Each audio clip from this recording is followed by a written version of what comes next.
Lanjutan tentang kewajiban 2. Sekarang, mari kita beralih ke kategori sumbangan yang kedua, yaitu yang didorong oleh kemurahan hati. Sekali lagi, kita harus memerhatikan kondisi setiap penerima yang berbeda-beda. Kondisi seseorang yang baru dilanda bencana harus dibedakan dari kondisi orang-orang yang tidak mengalami bencana, tetapi sekedar ingin memperbaiki nasib. Kedermawanan harus lebih diutamakan untuk kondisi yang pertama, yaitu para korban ketidakberuntungan, kecuali jika ketidakberuntungan itu akibat ulah mereka sendiri. Bukan berarti kita juga tidak perlu membantu mereka yang tidak tertimpa musibah dan sekedar ingin memajukan karir mereka. Kita hanya perlu menilai dengan berhati-hati dalam memilih siapa yang akan kita tolong. Ennius sangat tepat ketika dia mengatakan perbuatan baik yang keliru ditempatkan bisa menjadi perbuatan yang buruk. Orang yang memberi pertolongan tidak hanya dibalas dengan pertemanan dari si penerima, dengan catatan dia pantas menerimanya dan tahu berterima kasih, tetapi juga dari orang lain. Kemurahan hati akan mendatangkan rasa terima kasih dan antusiasme atau jika diterapkan dengan selektif. Karena kebaikan dalam seorang pemimpin akan memberi rasa aman, dengan demikian orang-orang merasa dia bisa dijadikan panutan. Karena alasan tersebut, kita harus berusaha membantu orang sebanyak mungkin. Ingatan mereka akan kebaikan itu akan diwariskan kepada anak-anak dan keturunan mereka, sehingga mereka akan terus mengenang pertolongan kita. Tidak tahu diuntung adalah sifat yang dibenci dan dianggap sebagai kekurangan fatal oleh semua orang. Karena itu menandai bahwa kita akan diperlakukan dengan tidak adil olehnya. Seseorang yang bersikap tidak tahu berterima kasih dianggap sebagai musuh bersama orang-orang yang membutuhkan. Bentuk bantuan lainnya yang bisa dilakukan adalah penebusan para tahanan perang. Ini bukan hanya kebaikan untuk para tahanan itu sendiri, tetapi juga merupakan tindakan patriotik. Hal yang sama berlaku untuk bantuan keuangan bagi orang-orang di bawah garis kemiskinan. Salah satu pidato Lucius Crassus menjabarkan detail atas bantuan para senator Roma yang dulu diwajibkan untuk orang miskin. Menurutku, amal personal yang seperti ini lebih baik dari sumbangan untuk hiburan terbuka. Bantuan yang didermakan biasanya dilakukan oleh orang-orang yang serius dan terdidik, sementara sumbangan untuk kegiatan mewah biasanya diberikan oleh orang-orang yang ingin menyanjung publik dan memancing insting boros mereka dengan mengadakan acara hiburan yang menggiurkan. Akan tetapi, ada tindakan selain kedermawanan yang patut dipuji. Sebagai contohnya, sikap mengalahkan kita dalam menangani permintaan seseorang. Dalam segala transaksi bisnis, baik yang berupa praktik jual-beli, memperkerjakan atau memberhentikan hubungan dengan tetangga, atau permasalahan yang menyangkut batas antar properti, seseorang harus bersikap adil dan penuh pertimbangan, siap untuk mengurangi hak secara sewajarnya, menghindari pertikaian sebisa mungkin, dan bahkan lebih. Ada kalanya sikap mengalah ini tidak hanya menguntungkan orang lain, tetapi juga diri sendiri pada jangka panjang. Tentu setiap orang harus menjaga propertinya, tidak etis jika melepasnya begitu saja.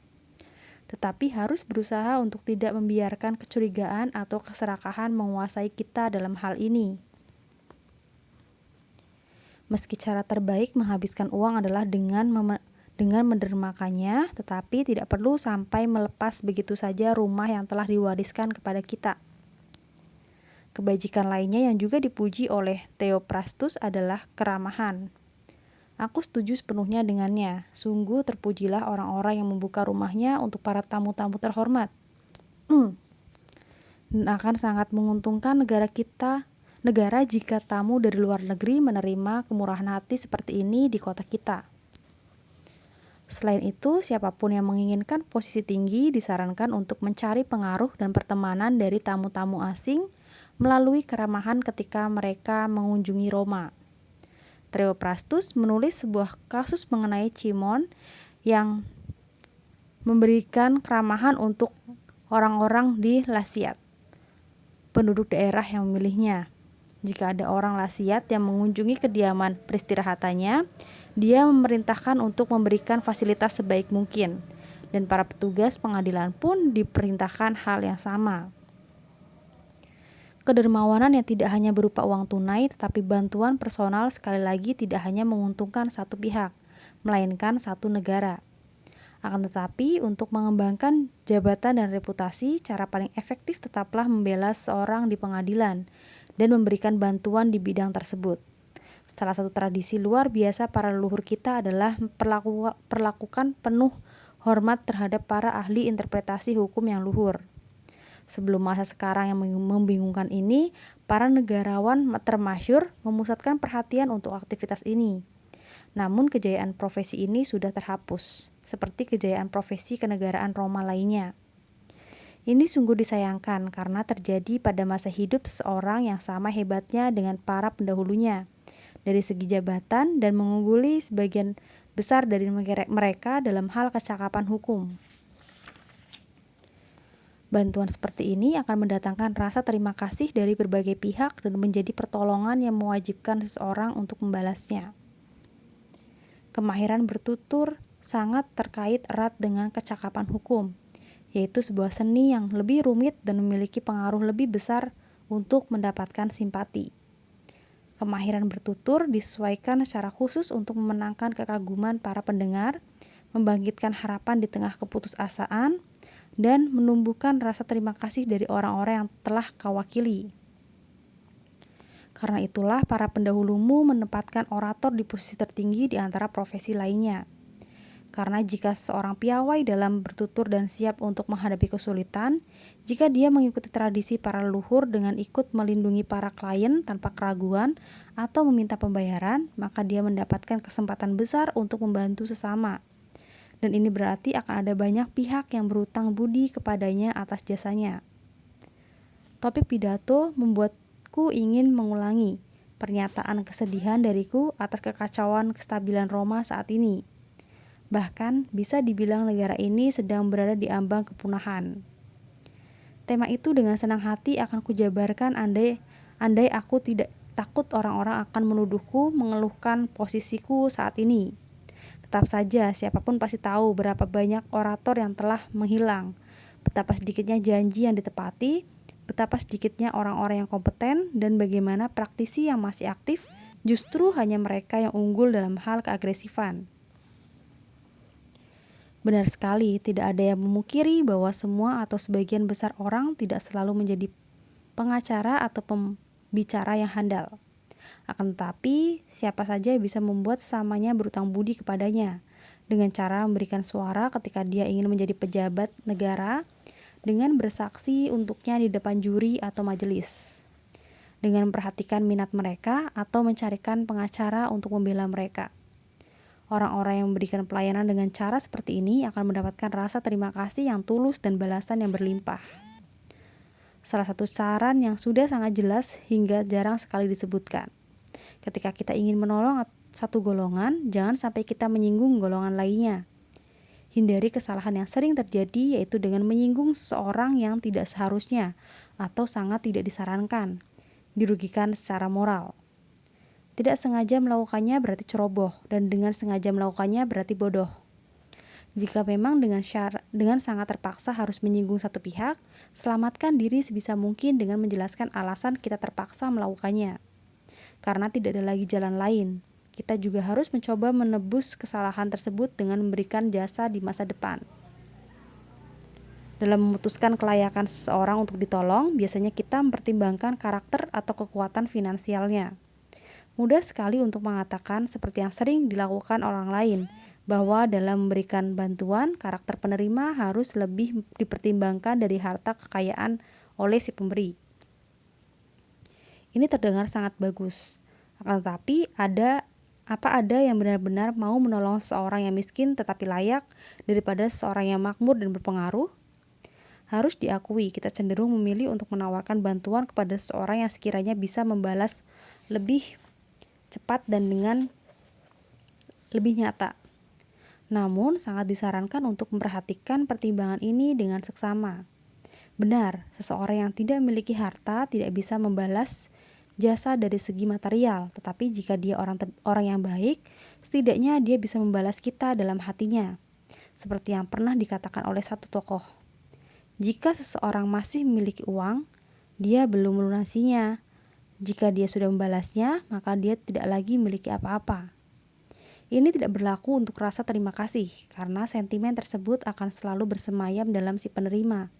Bahkan meski dia sendiri sudah membalasnya, dan adanya perasaan itu membuktikan bahwa pertolongan kita sebenarnya sudah dibalas. Akan tetapi, orang-orang yang menganggap diri mereka kaya, terhormat, dan beruntung tidak mau tahu mengenai keterikatan yang timbul dari sebuah bantuan. Jika ada orang yang menolong mereka, bahkan untuk hal kecil, mereka menganggap bahwa mereka lah yang justru membantu, bukan dibantu. Mereka amat takut akan ada orang yang menuntut balas jasa ketika waktunya tiba. Mereka lebih memilih mati daripada merasa seperti klien yang berutang budi kepada si pemberi jasa. Sebaliknya, seseorang yang miskin percaya niat baik dari si pemberi bantuan, dan bukan karena kurangnya harta yang dia miliki. Dengan demikian, dia berusaha keras untuk menunjukkan rasa terima kasih. Tidak hanya kepada orang yang telah membantunya, tetapi juga siapapun yang sekiranya kelak bersedia membantunya, karena ia membutuhkan bantuan sebanyak mungkin. Jika mampu untuk membalas jasa mereka, dia tak akan merasa apa yang dilakukan itu penting dan bukan sebaliknya. Satu poin lagi yang perlu dipertimbangkan untuk topik yang sama adalah hal berikut ini. Jika kita membela seseorang dengan kekayaan yang melimpah, rasa terima kasih yang diberikan datang dari dirinya atau mungkin dari anaknya. Namun jika yang dibela adalah orang yang miskin tetapi jujur dan pantas, penduduk yang bernasib sama dengannya, dan orang-orang seperti itu tidak pernah lupa berterima kasih, akan menganggap kita sebagai pelindung yang kuat untuk mereka. Sehingga kesimpulanku adalah, penerima bantuan yang pantas mendapatkannya lebih baik daripada penerima yang kaya. Tetap saja, tindakan yang paling ideal adalah membantu semua orang dari segala kondisi. Jika ada konflik dalam hal ini, aku merasa kita perlu mengikuti saran dari Themistokles. Pernah ada seorang yang bertanya apa dia harus menikahkan putrinya dengan seorang yang jujur tetapi miskin, atau dengan seorang yang bereputasi buruk tetapi kaya. Dia menjawab, sejujurnya aku lebih menyukai orang tak punya uang daripada orang kaya yang tak bermoral. Lain halnya dengan sekarang, moral kita telah memudar dan dirusak oleh pemujaan berlebih atas kekayaan. Ironisnya, apa pentingnya taraf kekayaan seseorang? Mungkin itu menguntungkan baginya, terkadang mungkin tidak demikian. Tetapi anggap saja itu benar, intinya dia punya harta yang melimpah. Namun, apa itu menjadikannya orang yang lebih baik? Jika karakternya luhur, tentu saja kekayaannya tidak boleh dijadikan alasan untuk menolak membantunya. Di sisi lain, hartanya juga tidak boleh menjadi satu-satunya alasan untuk membantunya. Keputusan yang kita buat harus penuhnya berdasarkan karakternya, bukan seberapa banyak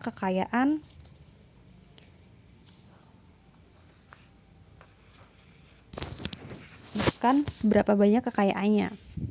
Faktor penentu utama untuk menawarkan bantuan adalah sebagai berikut. Jangan pernah menyetujui untuk membantu sebuah kasus yang memihak orang yang salah dan melawan orang yang benar. Karena kokohnya reputasi dan nama baik adalah keadilan. Jika keadilan tidak ada dalam perilaku kita, maka dukungan tidak pantas kita dapatkan. Demikianlah tentang bantuan untuk orang lain. Kini yang perlu dibahas adalah pertolongan menyangkut kepentingan negara. Beberapa tindakan dalam kategori ini ditujukan untuk seluruh masyarakat, tetapi bentuk pertolongan lainnya ditujukan untuk satu atau dua individu, meski juga menguntungkan negara. Bentuk pertolongan yang kedua mendatangkan rasa terima kasih yang lebih dalam daripada yang pertama. Jika memungkinkan, kita harus memperhatikan baik-baik kedua jenis kategori ini. Ketika menawarkan bantuan kepada beberapa individu tetapi bisa berpengaruh untuk kepentingan negara, penting sekali untuk memastikan tindakan kita benar-benar menguntungkan negara secara keseluruhan, atau setidaknya jangan sampai bantuan tersebut bertentangan dengan kepentingan negara. Contohnya adalah Gaius Gracchus. Dia membantu banyak orang dengan membagikan gandum gratis, tetapi akibat dari tindakannya itu adalah habisnya harta negara. Di sisi lainnya, pembagian oleh Marcus Octavius yang lebih proporsional ditujukan kepada para kaum yang miskin, tetapi juga bermanfaat untuk negara. Semua orang yang menduduki jabatan di pemerintahan berkewajiban untuk memastikan bahwa properti seluruh penduduk terlindungi dan negara tidak boleh mengusik hak-hak ini dengan cara apapun. Sebagai contohnya, upaya Lucius Philippus yang mengajukan undang-undang mengenai redistribusi lahan adalah salah satu hal yang mengerikan. Ketika itu idenya ditolak. Lucius menerimanya dengan cukup tenang, dan untuk hal tersebut dia pantas dipuji. Namun sebelumnya dia telah mencoba mencari dukungan masif dengan mengemukakan pendapat kasar, yaitu seluruh pemilik properti di negeri ini jumlahnya tidak lebih dari 2.000 orang.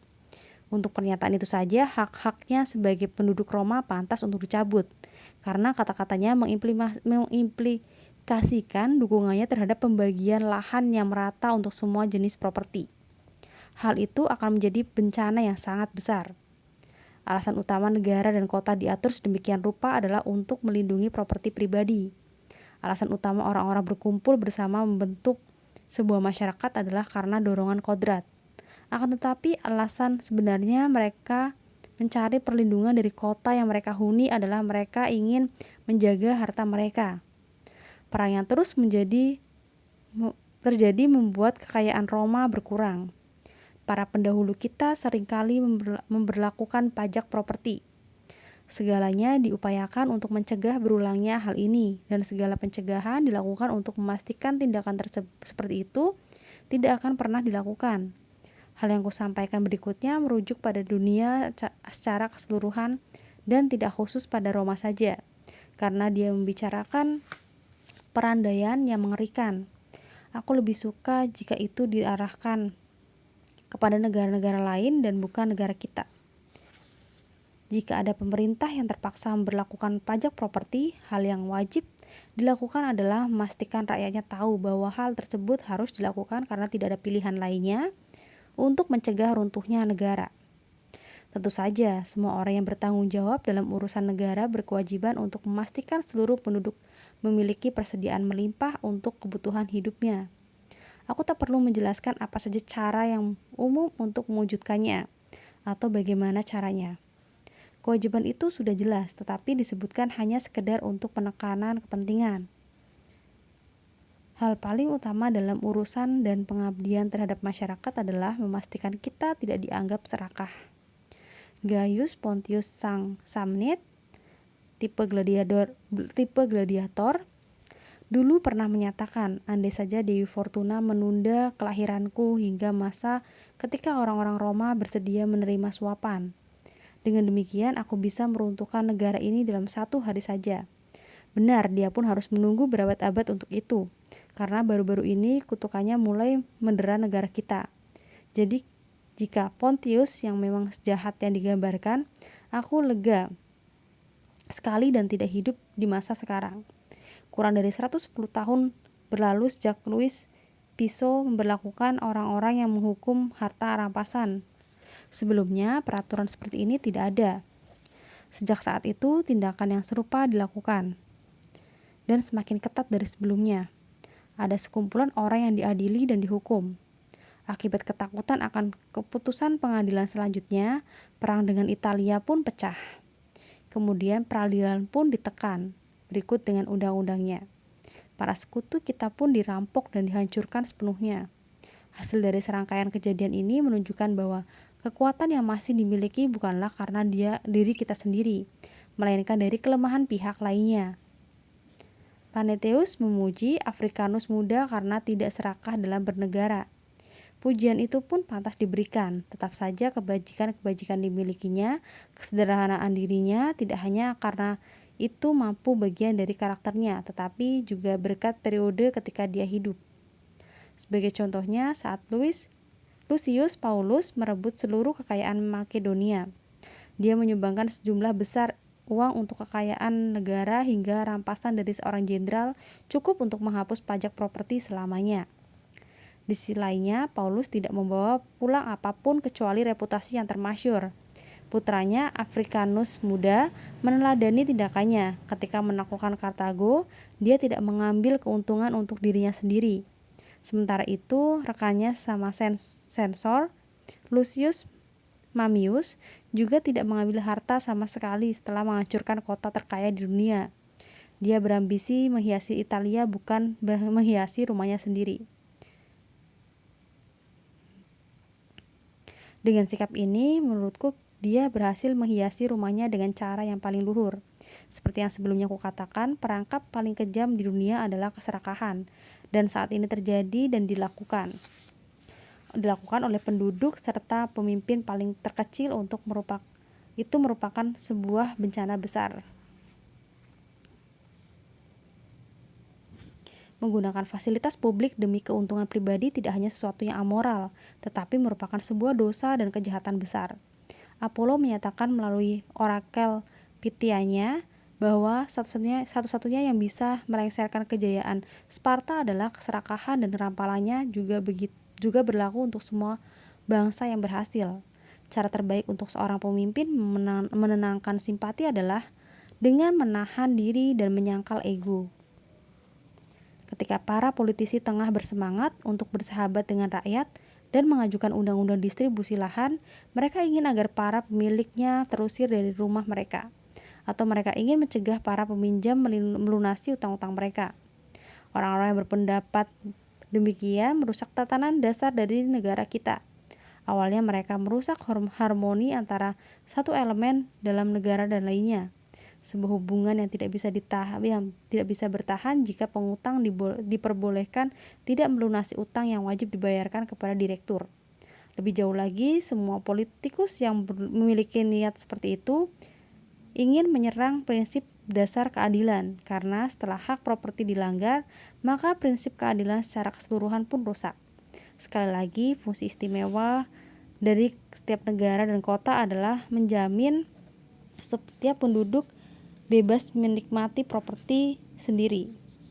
Di samping itu, politikus yang ingin menerapkan peraturan itu dengan penerapannya yang diniatkan pada skala nasional tidak akan berhasil mendapatkan popularitas seperti yang mereka harapkan. Seseorang yang dirampas propertinya secara otomatis akan menjadi musuh mereka. Mereka pun memusuhi orang yang telah merampas lahan dengan dalih bahwa bukan itu niat mereka. Contoh lainnya adalah saat utang seseorang dibatalkan, lalu orang itu berusaha menutupi kepuasannya agar orang-orang tidak menyadari ketidakmampuannya melunasi hutang. Pihak yang dirugikan tidak hanya akan mengingat kerugiannya, tetapi juga menampakkan kebenciannya secara terbuka. Jadi, meski jumlah pihak yang diuntungkan dari tindakan menjijikan ini mengalahkan para korban, bukan berarti mereka akan menjadi lebih berpengaruh, karena untuk masalah seperti ini, jumlah kalah dari keinginan. Terlepas dari semua itu, tidak adil jika rumah yang telah dimiliki secara turun-temurun oleh sebuah keluarga dan selama berabad-abad diberikan kepada seseorang yang tidak pernah memiliki properti sama sekali dan merampas itu dari pemilik sesungguhnya yang berhak.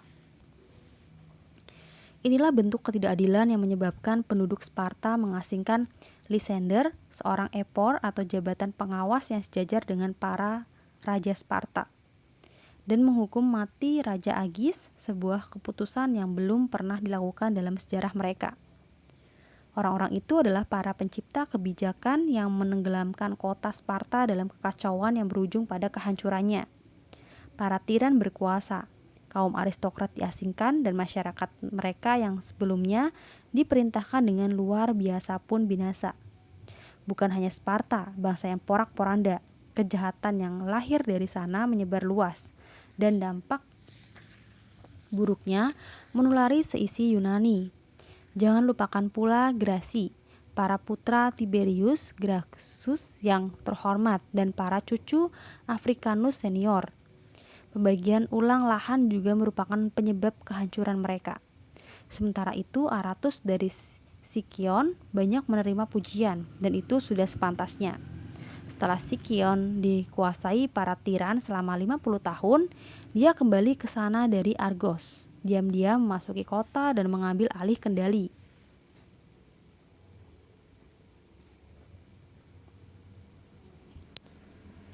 Setelah menyerbu Nikokles sang tiran secara mendadak, dia memulangkan 600 penduduk yang diasingkan, yaitu orang-orang yang dahulu merupakan yang terkaya di negara bagian itu. Kedatangan Aratus memerdekakan Sikion. Namun, status kepemilikan properti yang dipertanyakan membuatnya berada di posisi yang sulit. Di satu sisi, dia merasa tidak adil jika para penduduk yang dipulangkan dari pengasingan dibiarkan tidak memiliki apa-apa, sementara tanah yang sebelumnya mereka miliki sudah dihuni orang lain. Akan tetapi, rasanya juga sulit untuk mengubah status kepemilikan orang yang sudah terlanjur menghuni tanah-tanah tersebut selama 50 tahun. Lagi pula, selama masa panjang tersebut, banyak properti yang telah dipindah tangankan secara legal, baik melalui warisan, jual beli, atau mahar pernikahan.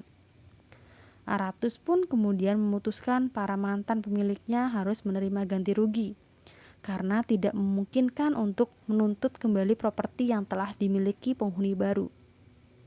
Untuk menangani masalah ini jelas membutuhkan uang, maka Aratus mengumumkan bahwa dirinya akan melakukan perjalanan ke Alexandria dan memerintahkan agar masalah itu dibiarkan dulu untuk sementara hingga dia kembali. Dia pun berlayar untuk mengunjungi temannya, Ptolemy, raja kedua Mesir setelah Alexandria didirikan. Aratus menjelaskan kepada raja tersebut bahwa dia ingin memulihkan pemerintahan konstitusional yang bebas di Sikion dan menggambarkan rencana perwujudannya. Ptolemy, yang memiliki sumber daya melimpah, langsung menyetujui untuk memberi bantuan yang dimintanya. Dengan membawa sumbangan ini, Aratus kembali dan mendirikan komisi yang terdiri dari 15 orang pejabat di kota. Dengan bantuan mereka, dia memeriksa kasus dari kedua tipe pemilik tanah, yaitu penghuni properti yang seharusnya milik orang lain dan yang dirampas kepemilikannya. Aratus memerintahkan perhitungan dari semua properti yang terlibat, dan akhirnya berhasil membujuk beberapa penghuni untuk merelakan lahan mereka dan menerima ganti rugi. Di saat yang sama, dia meyakinkan sejumlah besar pengikutnya bahwa mereka sendirilah yang secara sukarela menerima ganti berupa uang dan bukan pengembalian lahan mereka. Dengan demikian, semua pihak terpuaskan dan keharmonisan sekali lagi ditegakkan.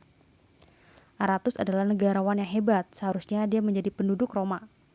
Begitulah cara yang tepat dalam menghadapi masyarakat. Kebalikan dari dua peristiwa yang telah kita bahas sebelumnya, yaitu saat tombak untuk membuka lelang ditancapkan di tengah forum, dan barang-barang orang Roma terampas setelah lelang dimulai.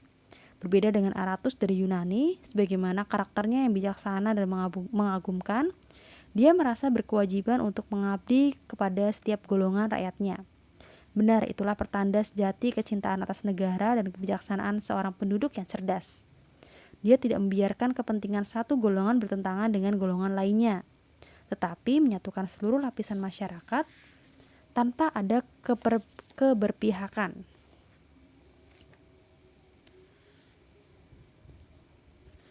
Orang-orang mungkin akan berpendapat lain, membiarkan seseorang mengambil alih lahan orang lain dan menghuninya tanpa membayar sepeser pun. Begitu mereka akan berkata. Namun apakah boleh? Ketika aku membeli sebuah properti, membangun, menjaganya dan mengeluarkan dana untuknya, kenapa orang lain diizinkan untuk menghuninya dan kepentinganku diabaikan? Jika demikian, yang terjadi adalah seorang yang hartanya dirampas seluruhnya dan diberikan kepada seseorang yang sama sekali tidak berhak. Hal yang sama berlaku pula untuk penghapusan utang. Itu hanya menunjukkan satu hal, ada lahan tetapi aku tidak punya uangnya. Jawaban yang tepat untuk pertanyaan itu adalah kita harus memastikan bahwa utang-utang pribadi tidak boleh membengkak hingga mengancam kehancuran skala nasional. Ada beragam cara untuk mencegahnya, akan tetapi sekedar merampas uang dari kreditor yang kaya dan memberikan sesuatu yang tak sepantasnya didapatkan oleh si pengutang bukanlah solusi yang tepat. Jaminan terkuat untuk keamanan negara adalah utang yang dilunasi, dan jika kewajiban pelunasan utang dihapuskan, keuangan tidak akan lagi stabil. Dampak terburuk yang diakibatkan pembatalan utang terjadi ketika aku menjabat sebagai konsul. Semua orang dari beragam kalangan dan situasi terlibat. Mereka mengangkat senjata dan bergabung dengan militer. Aku menghadapi mereka dan akhirnya masalah yang mengganggu ini tersingkirkan dari negara kita. Belum pernah utang memiliki dampak separah yang terjadi saat itu. Akan tetapi semuanya terbayarkan dengan lebih utuh, lebih mudah dari sebelumnya karena ketika penghindaran atas kewajiban dihapuskan, pelunasan sudah pasti akan terjadi. Namun seorang yang kalah dalam peristiwa itu akhirnya menang, karena dia berhasil menjalankan rencana sebelumnya. meski pada saat itu bukan lagi menyangkut keuntungan pribadi. Dia adalah orang yang senang berbuat jahat, gemar melakukannya tanpa alasan, bahkan setelah alasan pribadinya tidak lagi ada. Kemudian orang-orang yang bertanggung jawab menjaga kekayaan negara tidak akan membiarkan kebebasan berupa dirampoknya harta seseorang yang kemudian diberikan kepada orang lain. Mereka justru harus berjuang untuk mengupayakan bahwa penegakan hukum dan sistem peradilan menjamin keamanan setiap warga dalam hal kepemilikan properti. Mereka harus memastikan bahwa orang miskin tidak ditipu karena mereka miskin. Namun mereka juga harus menjamin bahwa orang-orang yang kaya tidak akan dihambat oleh kecemburuan sosial untuk mempertahankan harta miliknya atau yang dulu merupakan miliknya tetapi sekarang hilang. Para pejabat negara memiliki tugas utama, yaitu meningkatkan kekuatan wilayah dan pemasukan negara dengan segala daya dan upaya, baik dalam masa perang atau masa damai. Tugas itu menuntut kecakapan. Para leluhur kita berhasil mewujudkan dan mengulanginya. Siapapun yang bisa melakukan tugas luhur ini pasti tidak hanya mengabdi kepada Roma, tetapi juga akan mendapatkan reputasi yang baik secara kemasyhuran. Terkait dengan prinsip mengenai kemudahan ini, Antipater dari Tyre, pengikut aliran Stoik yang baru saja meninggal di Athena, mengemukakan pendapat bahwa pendahulunya, Panetheus, melupakan dua topik, jaminan kesehatan dan jaminan uang. Keduanya memang merupakan kemudahan, tetapi tak bisa kubayangkan alasan filsuf hebat itu melupakannya sementara dia secara jelas menyadari keduanya. Cara untuk menjaga kesehatan adalah mengenali raga adalah memahami apa yang baik dan buruk, dan memenuhi semua kebutuhan raga kita secara proporsional, serta mengendalikan hawa nafsu. Kita juga disarankan untuk berkonsultasi dengan profesional. Untuk urusan keuangan, kita wajib mencari penghasilan, tetapi kita harus dilakukan dengan cara yang jujur.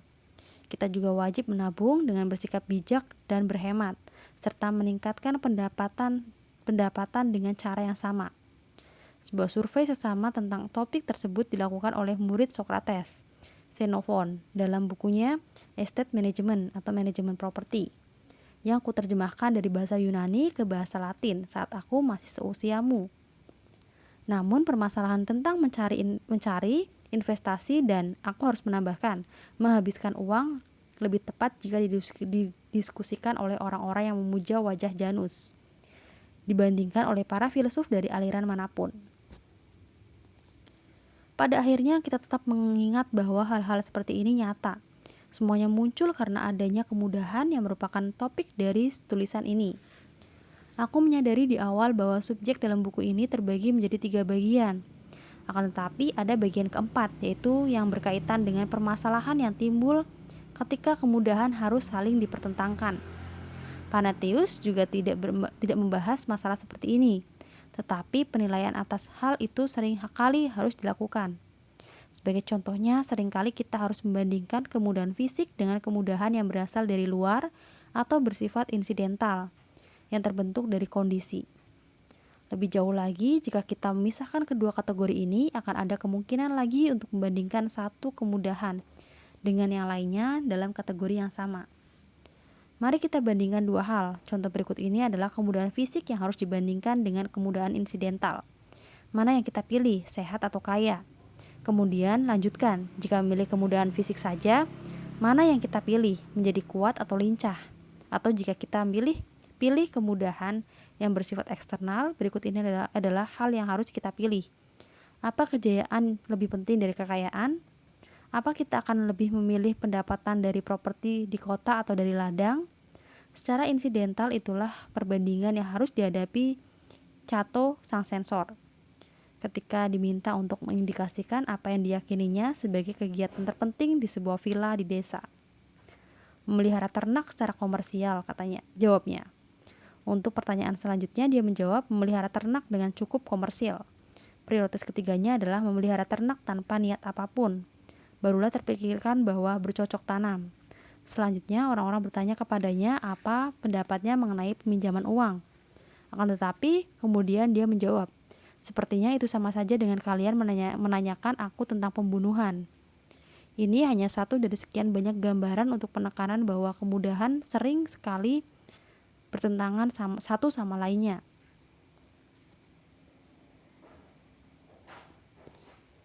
Sehingga ketika harus menghadapi tuntutan dari kewajiban, kita harus melibatkan bagian keempat ini.